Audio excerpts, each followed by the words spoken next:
All right, good morning, everyone. My name's Caitlin. I'm the Vice President of New Jersey Nats, and I'm going to introduce you to John, who was just talking, who is our President. John's going to be giving our first presentation on building a career in musical theater. John is an operatic tenor and voice teacher specializing in musical theater. Jonathan's current students appear on Broadway in national tours and in regional theaters throughout the world. Students in his New York based private studio have appeared in the Broadway, national, and international touring companies of Dreamgirls, Kiss Me Kate, Les Mis, Mac and Mabel, Once, Phantom of the Opera, and Rocktopia, among many others. He holds faculty positions with Rider University's Westminster College of the Arts and Marymount Manhattan College. He serves as the director of voice for the Performers Career Center in Manhattan and is also the assistant director for Westminster Choir College's Voice Pedagogy Institute. Jonathan holds a Master of Music degree in voice performance from the Boston Conservatory and a Bachelor of Music degree from the University of Cincinnati College Conservatory of Music. So without further ado, I'll turn it back to him so he can get started. Thanks so much, Caitlin. So it's so wonderful again to see so many of you. Just by a quick show of hands, how many of you are thinking about maybe wanting to major in musical theater in college? Not like I'm positive. All right, awesome. A good chunk of you. So this is great because that means that this talk is for you. This talk is also for your parents. So if any of them are around, you want to drag them over. We're also recording this thing so you can show it to them later. It's also for teachers who are having conversations with students about whether or not majoring in musical theater is right for them. So what I'd like to do today is to kind of fast forward a little bit with you guys. As you probably heard in Caitlin's reading of my bio, most people that I work with are either in college or in a professional career in musical theater. So I don't have a chance to talk with a ton of high schoolers. And so I'm really excited to talk with you all today. So I want to kind of give you a taste of what would I be talking about with you if you were about to enter the professional musical theater world, and then specifically also like if you were just out of school, what is the conversation we'd be having, and then maybe talk about how a career would be served by studying musical theater in college, and maybe what you wouldn't be getting that would be really important in a musical theater program. So we're going to kind of go through a bunch of those things, and I would love to hear questions as you go. So anytime you have questions, just utilize the raise hand option. So under participants, you guys are all going to like Zoom school, so I'm sure you're very familiar. But under participants, you just go to raise hand, and then I'll see you, and I'll try to call on you. There's too many of you for me to see, so please use the raise hand option as opposed to just physically raising your hand. And then we'll have this go back and forth. All right, awesome. So first of all, I want to talk about some of the things that studying in a musical theater program, what are some of the things that gives to you? First is you're getting really specific musical theater training. That's going to be in voice. You're going to be studying with people who have experience with the repertoire, experience with the stylistic like requirements. You're going to be working on mixing, belting, head voice, all the things that are specific to musical theater. Your dance training is also going to be geared toward a musical theater career. You're going to be studying, yes, some ballet, but focused much more on sort of Broadway style jazz and other styles of dance that are going to translate a little more directly to musical theater. Same thing with your acting training. You're going to be studying with an eye to get you into a career in musical theater. You're also going to have regular access to industry professionals. That's going to include a really important thing called a senior showcase. Just by a quick show of hands, who here has heard of senior showcase? Good, about 50-50. Great. So a senior showcase is a really, really valuable thing you get when you do most musical theater programs. It is as a senior, you will work with your program coordinators to present. Usually, it's a long cut, or two cuts, or maybe a cut and a monologue and a little bit of dancing. And you go to New York, or you bring people to you, and you present the senior class to agents and casting directors. So it's like an end of your program transition into the industry. So that's a really valuable thing you get in a lot of programs. So as you're going and looking at programs, be sure you ask, do you have a senior showcase? How well attended is it? And what is the success rate of of the seniors getting representation? And being able to book things through the senior showcase. So that's a really important thing to know about. You also get a community of students who are on the same path as you. I'm going to talk more about that later, but that's maybe the most important thing that you get out of doing a musical theater major is access to a community of students who are also pursuing a professional musical theater career. This is the other kind of, I think, hidden most important thing. It keeps you on a schedule. I don't know about y'all, but I know that when I was entering college, I would not have had the self-discipline to dance every day, to practice singing every day, to make sure that I was doing all of the like table work that I needed to do to keep up as an actor. If I didn't have classes to go to that required me to do all those things. So majoring in musical theater, they take up a lot of your time. You don't have a lot of free time as a musical theater major. You're between rehearsals. Your classes are often performance based. So you have a lot of material that you're constantly having to prepare for. So the act of being in a program is going to keep you on track. If you're not in a musical theater program, it is a lot harder to stay on track to be able to be ready to enter the industry when you're in your early 20s. So those are some of the advantages of like a musical theater program. You also don't get some things that are really important as part of most musical theater programs. And hopefully the people that I work for at those programs aren't listening right now. Or hopefully they are, because I think we should add some of these things. So you get voice training, but it's not as detailed as if you were a voice major. You get dance training, but it's not as detailed as it would be if you were a dance major. You get acting training, but it's not quite as deep as if you were a straight theater major. So, meaning because you choose musical theater, you're having to split your time between disciplines, and you're getting a really intense version of all those things. But none of them is going to be your primary focus. Different programs say will emphasize one of those areas over some others, but it's going to be difficult because you are splitting your time between disciplines to go quite as deep as you would be if you were studying one of those on their own. It's an expensive degree.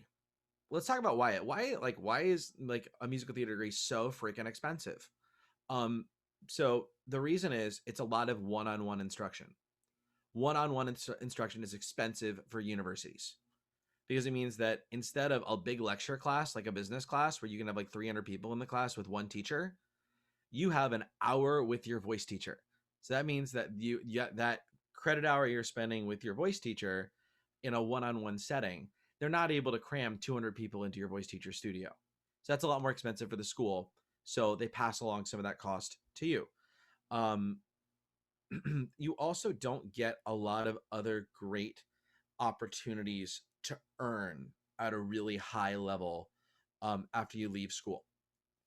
As I'm sure your teacher will tell you, and maybe friends who are in the industry, it's not the most lucrative area to go into financially for most people. I have friends who are very successful and students who are very successful.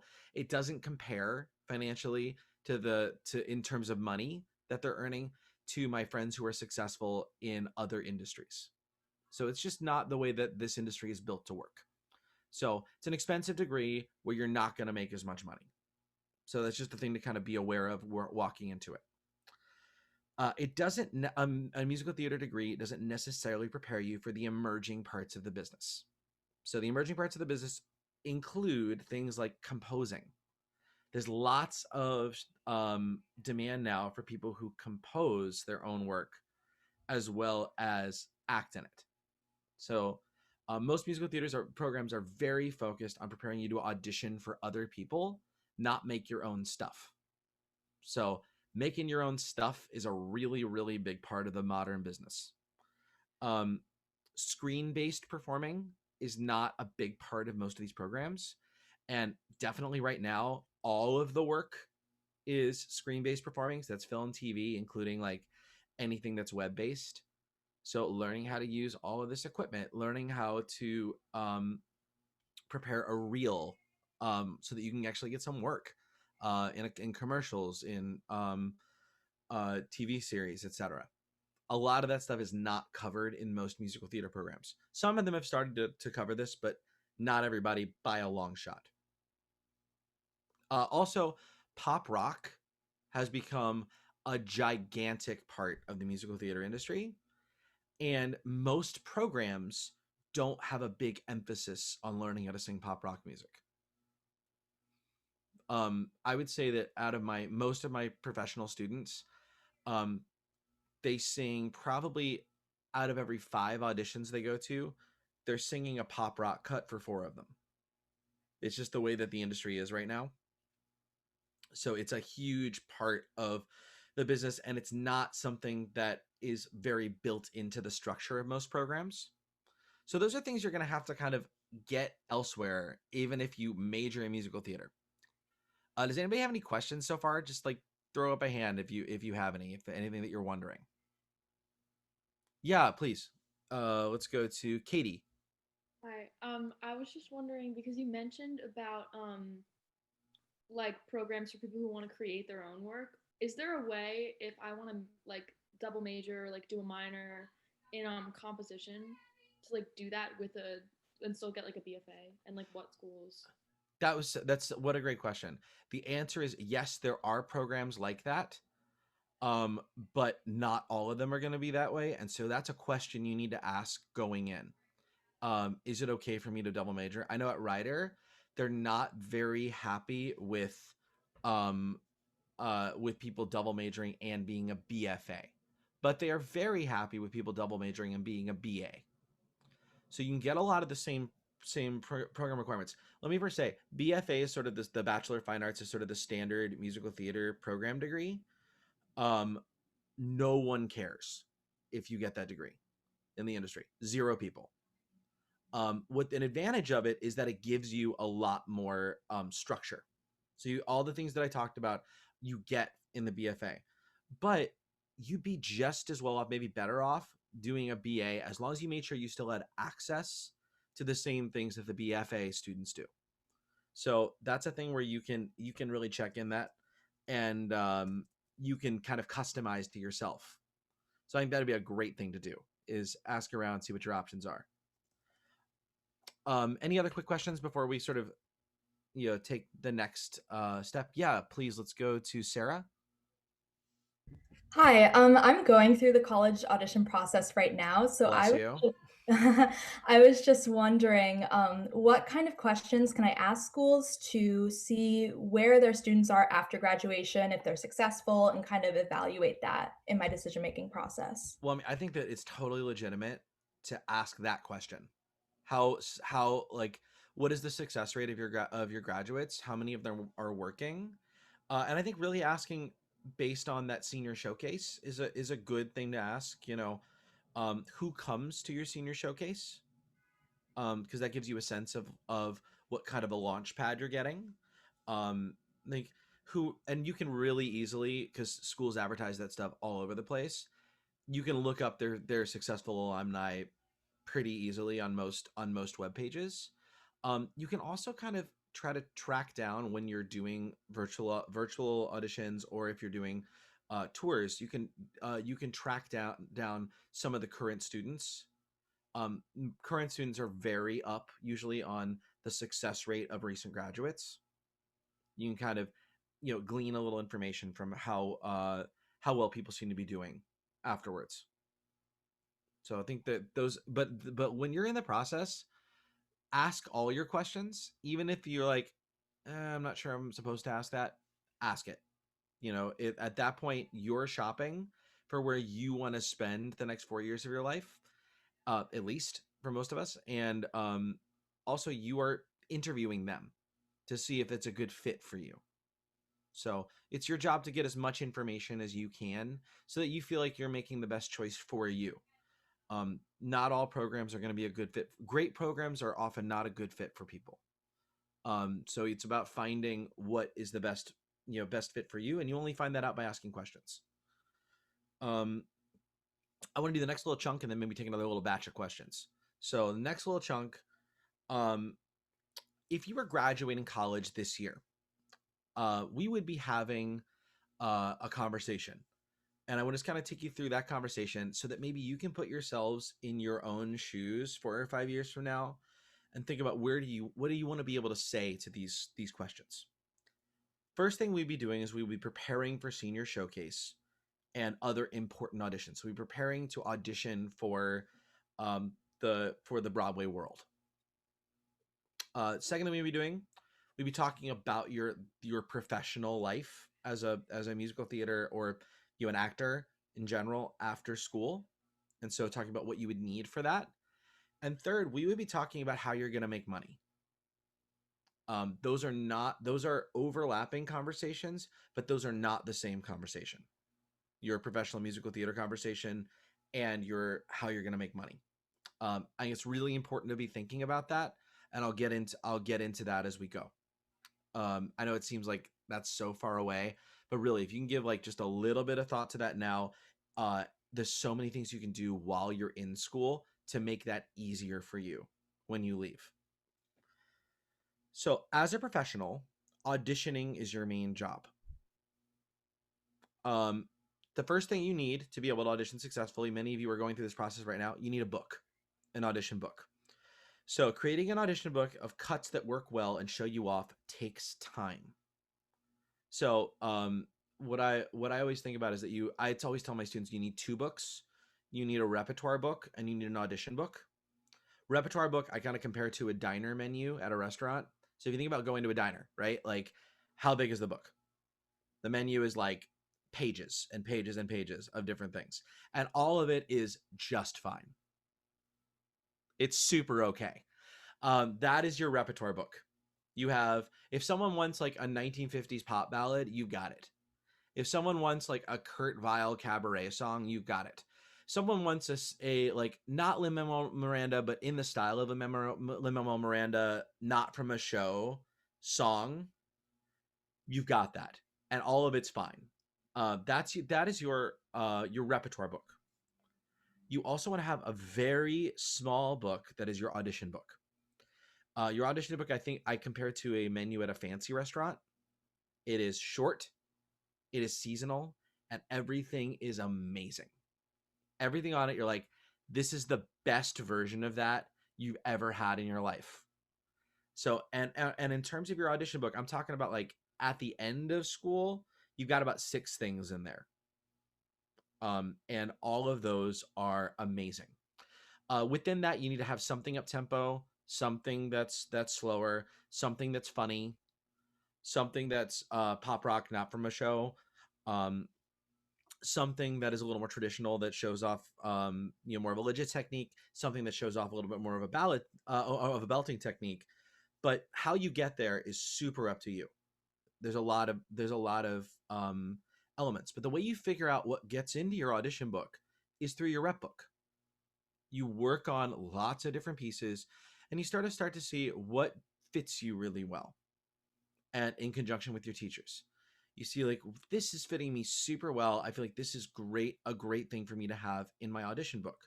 I am very, very, very protective over what gets into the audition book. It is easy to get onto the diner menu. It is not easy to get into the fancy restaurant. So that process takes time. So that's something you're working on all through school, something you're working on with your team. So take the time it takes to figure out what gets into your audition book. And then don't be afraid. So it's really hard for something to get into the audition book. It's really easy to kick something out of the audition book. As soon as something doesn't feel amazing, goodbye. It's out of the audition book, goes back into the rep book, and we are now searching for something else to be able to bring up. If you only have 2 pieces in your audition book, fine. That's great. As long as you feel like they are the best things you do and they show you super well. Um, don't fill slots just because you feel like you have to in your audition book. Only things that you feel amazing about, that you feel like show you off. Tell a story with every cut. I hear this over and over. This is like because my background as a singer was in opera and still is, and as a singer, that's the main place I perform. This is something that it took a very long time for me to internalize and believe. But most people who are sitting behind tables, especially in the professional world, are not musicians. Most people who are sitting behind tables in the professional world are not singers. They're, for the most part, actors and choreographers.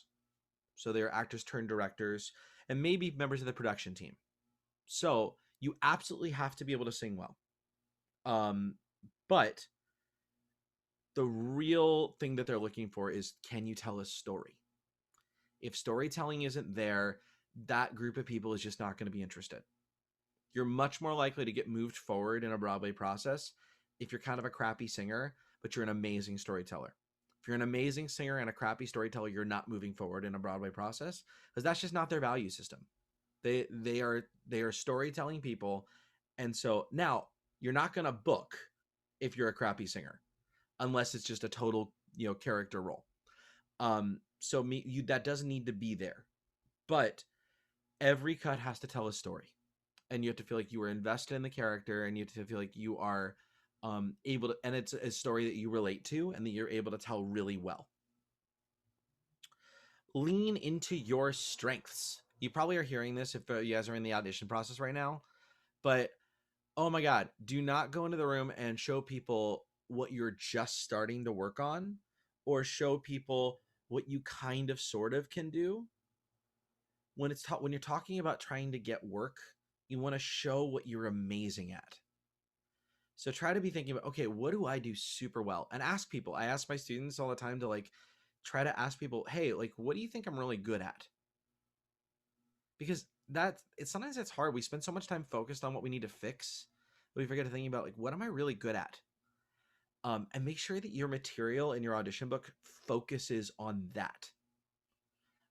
If you are really charismatic and really energetic, and you have a book full of kind of mopey ballads, you're not showing yourself very well. If you're somebody who can really connect to a story and kind of just open up your heart and give it to the table, you probably shouldn't have a book full of character-y songs. So be aware of what you do really well and what works for you, and make sure that that's represented in your audition book. All right, any questions about audition book or about choosing rep? Just scanning real quick. Cool. And it's totally fine if you think of something later and you want to do it. You can also just throw it in the chat. We can get it that way. But choosing rep is a process, and it's a process that happens with your team. All right. So then let's talk about professional life after graduation. One of the big things that I am excited about that's shifting in the industry is, you might have heard this word type. Who's heard of type before? Great. So most of you, maybe not everybody. I'm glad it's a term that kind of defined a lot of casting in the industry for a long time. So the idea of type is that you are someone who plays this type of character in these types of roles, and you're able, I am a golden age ingenue, and so I play those roles. I am a best friend who's kind of funny. Those are types. We're moving away from that. Not everybody, but in general, the industry is moving away from that, especially as younger casting directors are starting to work. And we're moving toward the idea of brand-based casting. So let's talk about what the differences of that is. So type is, how do I fit into your boxes? And brand is, let me show you how to use me. Let me show you how I can add something to your production. So in other words, I'm not one of the people who can play best friend. I am a sort of Lindsay Mendez meets Jesse Mueller, sort of person who's got belting and legit chops, who can also add a really quirky flavor to this role. And you can sort of communicate that to people in how you behave in the room, what audition music you choose, and you sort of challenge them to say, hey, here's what your show would look like if I did that, if I was in it, if I was doing that part. So you need to start thinking a little bit about what is your brand. What are you bringing to the table when you come in? One way that an exercise that I really like is I ask people to ask friends and family, what are words that people would use to describe them?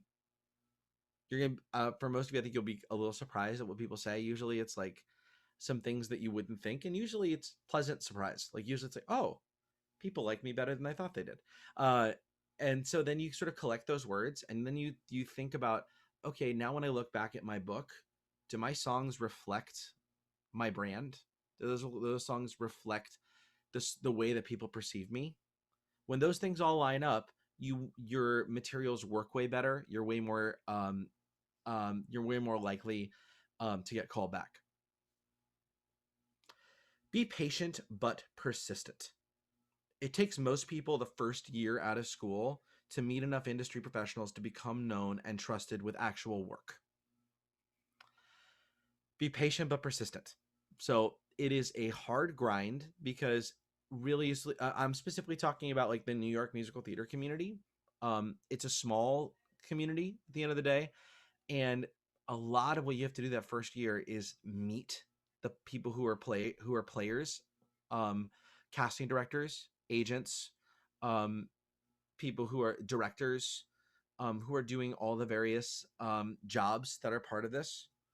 And so give yourself time and permission to be like, okay, I'm nailing these auditions. I'm doing great, but I'm not getting called back, or I'm getting called back, but I'm not booking anything. What's going on? A lot of that is that people need to kind of get to know you before you start getting regular work. Representation can cut down on that time a little bit. If you're being presented to somebody by someone they trust. So that's again where senior showcase and getting those sorts of connections can be helpful. Be organized. Auditioning requires a lot of secretarial work. So you're going to have to watch Backstage, Playbill, lots of other sort of places where this information gets posted. And you have to keep track of like who wants what, kind of like what you're doing right now for like college auditions. Unfortunately, that crap continues. It just transfers over into looking at professional auditions. Oh, like there's a call for Dear Evan Hansen tomorrow. And then there's also at 9:30, and then at noon, RWS is having an open call for their, for their season, and then at like 3:00 there is a call for a like an off-Broadway show. So all those various things are things you have to keep track of and submit for. All right. Keep investing as you're out and sort of in your world as a professional person. You have to keep investing by continuing to take classes. That's where you meet a lot of industry professionals. That's where you meet a lot of the people who are going to be able to help you get more and more work. You are going to, sorry, it's noisy here. I think they just called the presidency, and so New York is going a little crazy. You're going to need to continue taking classes, lessons, all those sorts of things. And you're going to need to continue investing in equipment to be able to send in self-tapes, all those sorts of things. So just know the investment doesn't end when you're done with college. So plan accordingly. You're going to have to continue to get better and continue to invest in your craft. Make friends.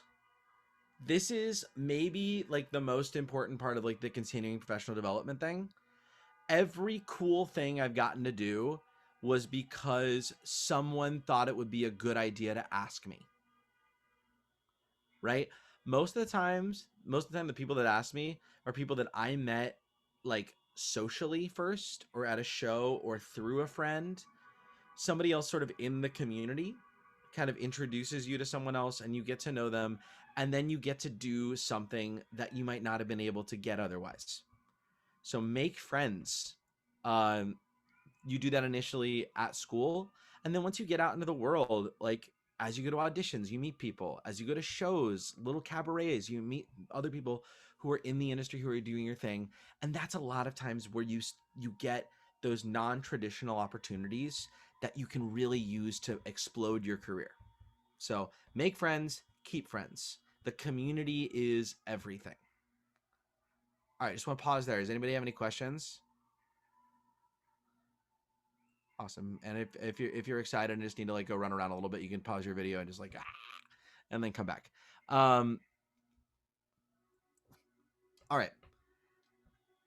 Last thing that I would be talking about with you if you were heading out. And this is a thing that I really, really, really, really, really wish, oh my God, wish that people had talked to me about before I set out into my program, which is that at least when you start out, your career as a performer is not going to pay you enough money to live your life. And while you're in school, you have funding through, either through scholarship or loans or parents or a combination of all those things that kind of let you pay for your life. Once you get out of school, you have, I'm sure that some of you have parents who are going to be able to continue to help. Not everybody. But you have to figure out, what am I going to do to sustain my life while I'm pursuing my career? The more seriously you think about that earlier, the better those options are. So just for example, you need a job. But I want to encourage you to think beyond the survival job. So what is a survival job? So the traditional survival jobs are absolutely great things to do. Serving is being a waiter is a really popular survival job. Temping is a really popular and classic survival job. So getting a job through a temp agency. Those are all things that I think you can, that are sort of like where most people end up when they are looking for just a job to sustain them. The problem with both of those for performers. So serving means long hours, usually a lot of voice use, and a lot of time locked up, which makes it a lot more difficult to do things like take new work. The nice thing about serving is that it's a little more disposable. So you can, if you need to quit a job, you can usually do it quickly and you can get another job. But it's got a lot of things that make it really, really hard on you. Same thing with temping. It's good. You're probably not, you're probably locked into a 9-to-5 structure. So if you have like any kinds of rehearsals or lessons during the day, that's going to be really hard to work around. So there's some difficulties with that. If you can think about preparing for a correlating career, my friend Dana Varga, I think, coined that phrase, correlating career. An idea of preparing for a job that you can do alongside your performing career that can help you to stay engaged, to be enjoying it, and also pay for your continued investment in your performance career. That's going to give you so much more staying power. So what does that look like? If you think about it, before you get into college, you can use the fact that you're in college, which is where people go to learn how to do a job, to learn how to do another job alongside the musical theater job that you're training for. So what are some things you can be doing? Teaching is a really, really great thing that allows you to use the degree you just got. So teaching dance, teaching acting, teaching singing. These are things that you can start to prepare to do. There's also, if you're interested in maybe learning how to be a voice teacher, You can join a student Nats chapter while you're at school to get some experience. You can take a pedagogy class, a voice pedagogy class, while you're in school to get some of the background you would need to do that. And there's lots of very similar options you could do while you're in school to be able to teach dance or to be able to teach acting. So if you're aware of that while you're at school, it's way easier to get the training you need to be able to do those options. Performance-based work. So lots of my students have cabarets that they prepared that are their own little thing that they put together that they then shop around at bars, restaurants, and other spots where they can do on like a Tuesday, from 4 to 6. They have a show that they can do that either it's them and an accompanist or them and a track that they can go in and work for 2 hours and, make a couple $100, which is about as much as you would get in a, 7 or 8 hour, serving shift. So preparing some like more portable performing opportunities. Anything that has to do with tutoring is also a really good flexible schedule sort of job. You can use an adjacent skill set, like the fitness industry is a really, really popular. My wife, Isabella, is a personal trainer and an opera singer. Now does virtual training so she can do it from anywhere. You make a much higher hourly. You can get a certification for that while you're in school. You can also look at any kind of sales or marketing work. As an actor, you're really good at selling things. So it's a good sort of side-by-side thing to think about. Any kind of portable work is really valuable because then you can still do it when you're on tour. The nature of the business is you're working and then you aren't, and you're working and then you aren't. And it's really nice if you have a baseline income that happens alongside all that stuff.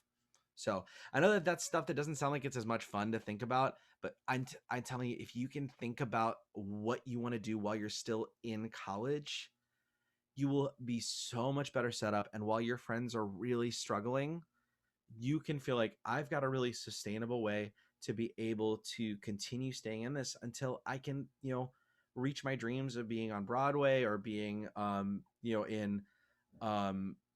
singing at Madison Square Garden, doing whatever the sort of the high end is of what your own dreams are. It's going to take a little while. And if you have a way to sustain yourself and to be able to continue investing, it's going to give you such a better chance to be able to accomplish that. Other thing is musical theater primarily lives in New York. It's one of the few industries that that's where the theaters are. We've got the West End, and then we have a few other scattered theaters throughout the country. So living near New York or in New York is going to be an important part if musical theater is where you want to be. So since you guys are in New Jersey Nats, I'm assuming most of you live in New Jersey. So once you're able to, be sure you're spending some time in New York, not just the theater district.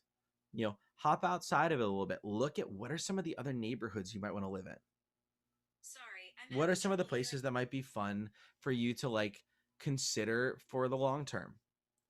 So it maybe you have friends who are already there.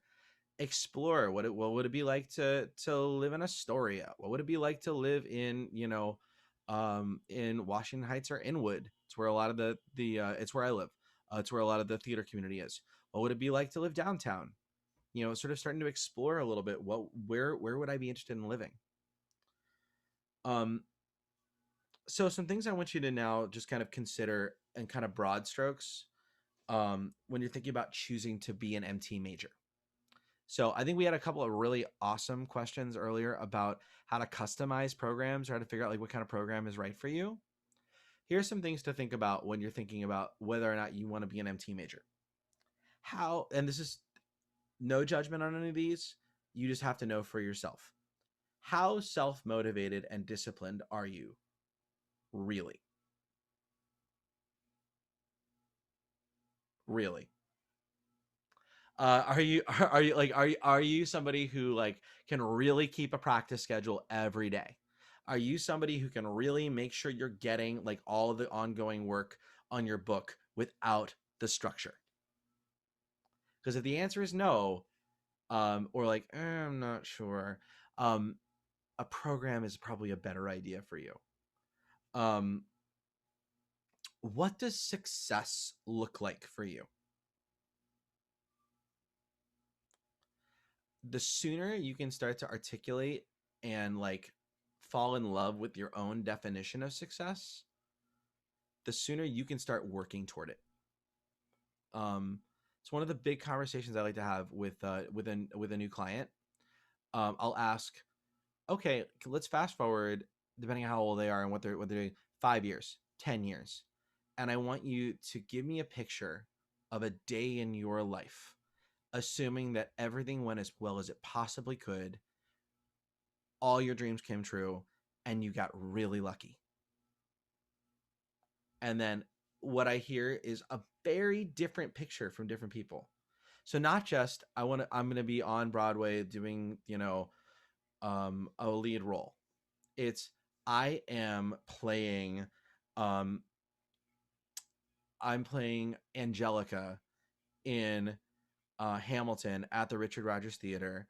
I have just finished signing a deal with Netflix to do their newest project headed by this producer. And it's going to be a reboot of this specific series. And at the end of the month, I'm going to begin recording my album with this person producing it.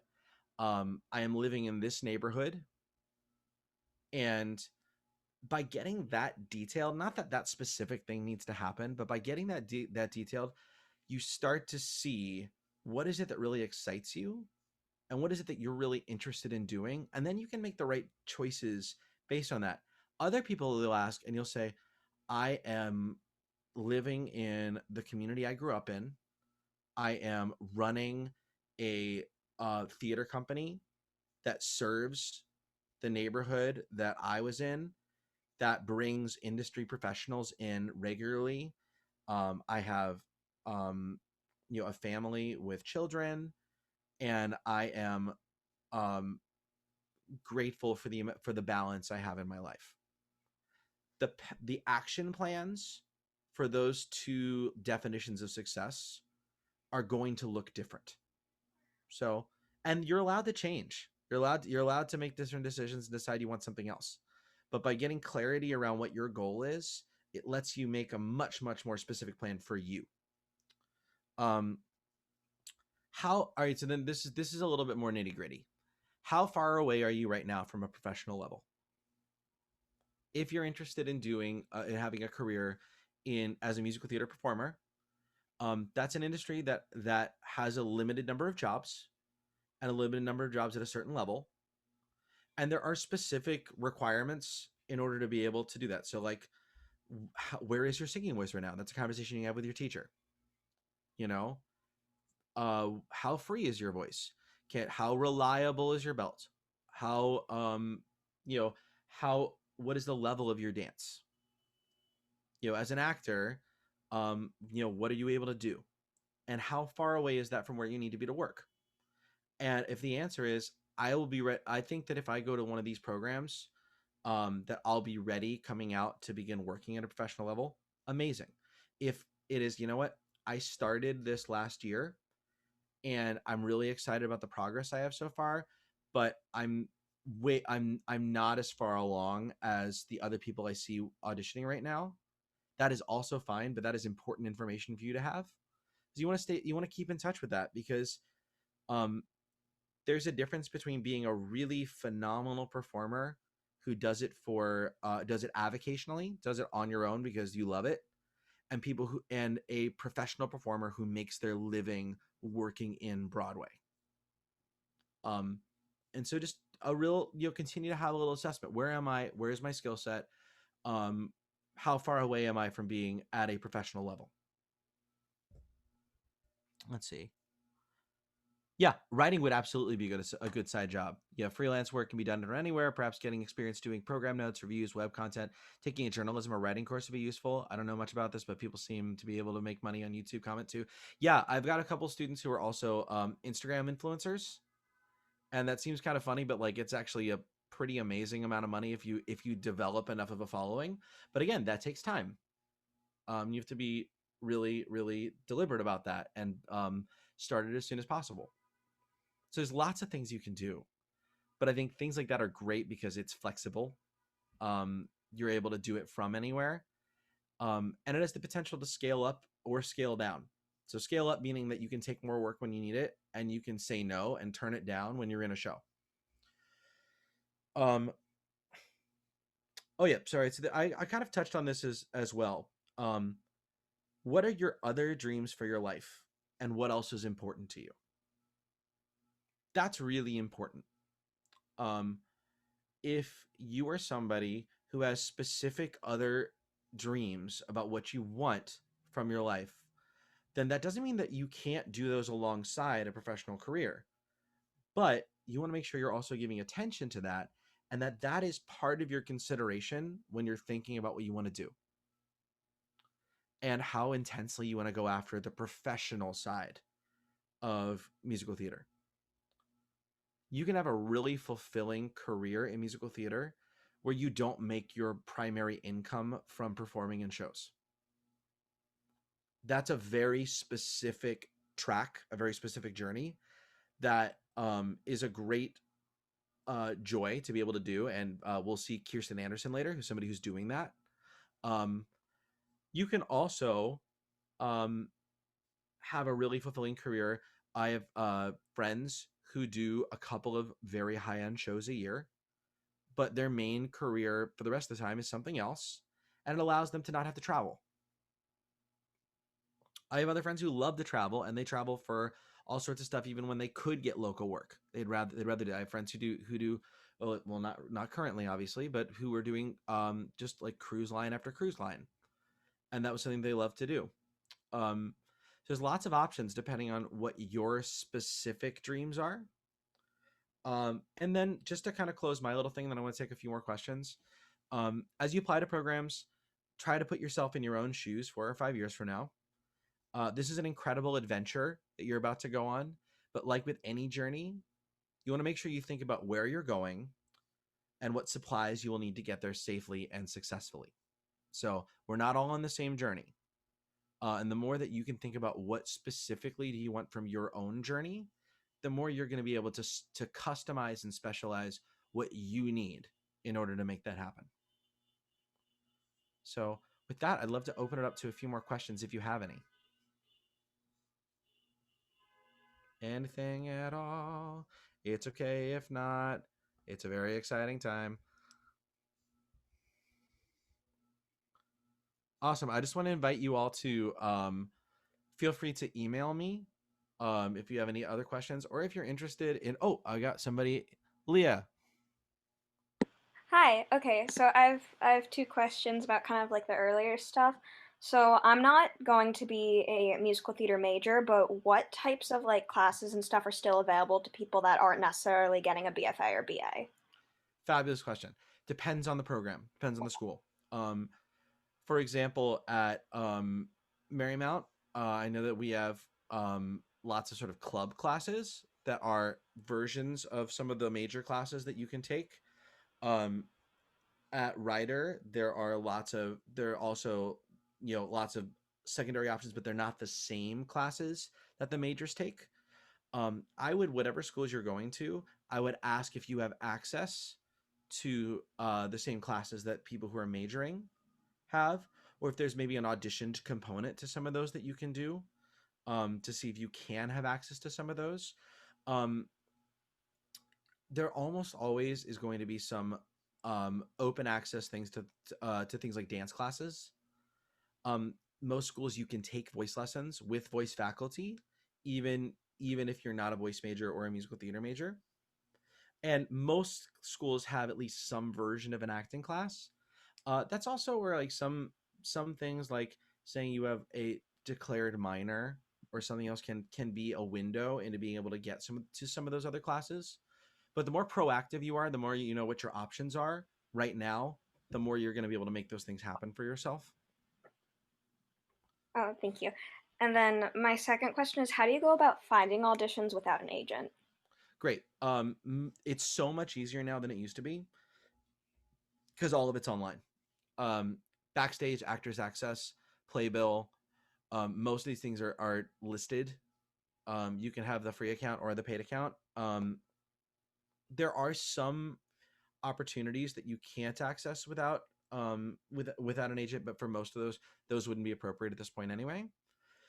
Really, a lot of the job that an agent does is they have friends that they were able to call to help you sort of get in with something, and they do a lot of secretarial work. They wade through a lot of like the listings, and they pull what would be good opportunities for their clients.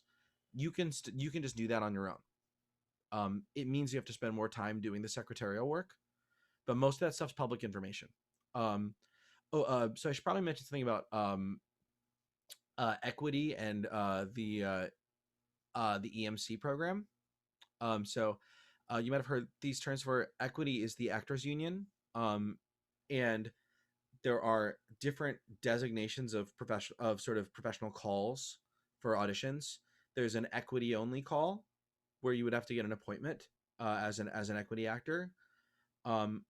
You can sometimes, I've heard this from casting directors, you can sometimes crash those auditions and wait. And if they run out of equity people to see, they have a little gap, you can sometimes sneak in there and you get a much better hearing.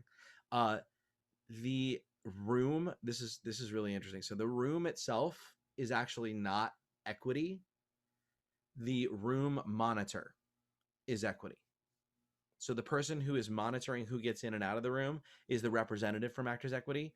But the actual room of people is just the production team. So they're the same people who would be hearing everybody. So as long as you're not taking an opportunity away from an equity actor, you can sometimes sneak in there. Most summer stock theaters of a certain level will be part of the EMC program, which is the path toward becoming equity. Basically, to become an equity member, you, depending on the level of show, you get a certain number of points toward becoming equity. If you do like a Broadway show, you get enough points to instantly turn equity. Same with a lot of the Disney shows. If you do a bunch of mid-level summer stock theaters, you probably have to do a good chunk of those in order to become equity. But as soon as you have even 1 point, you get to go to the equity auditions and get on a list. So then you're able to get into auditions that someone who's just off the street couldn't get into. So if you're able to get some points, those are very valuable things. It means you don't have to wait in the open call lines. Any other just like specific or random questions? Scanning. All right, awesome. So I'm just going to drop my email in the chat bar. And feel free to message me with any other questions. I will get back eventually, I promise. And if you're thinking about, I work for 2 of these schools. I work for Rider University and I work for Marymount Manhattan College. So if you have any interest in either of those specific schools, I also went to 2 other schools that have very large musical theater programs, Boston Conservatory and Cincinnati Conservatory. So I'm happy to also talk to you a little bit about what those programs look like. Obviously, it's been a little while since I've been at least at the Cincinnati program, so things have changed. But I really encourage you, the more specific you get about what you want from a program and from your own career, the better choice you're going to be able to make. And one more plug, please think about what you're going to do to sustain yourself financially, and also something that you're going to enjoy and also like love doing alongside your career that will allow you to stay in it for the long haul. All right, so that's it. Thanks so much, everybody.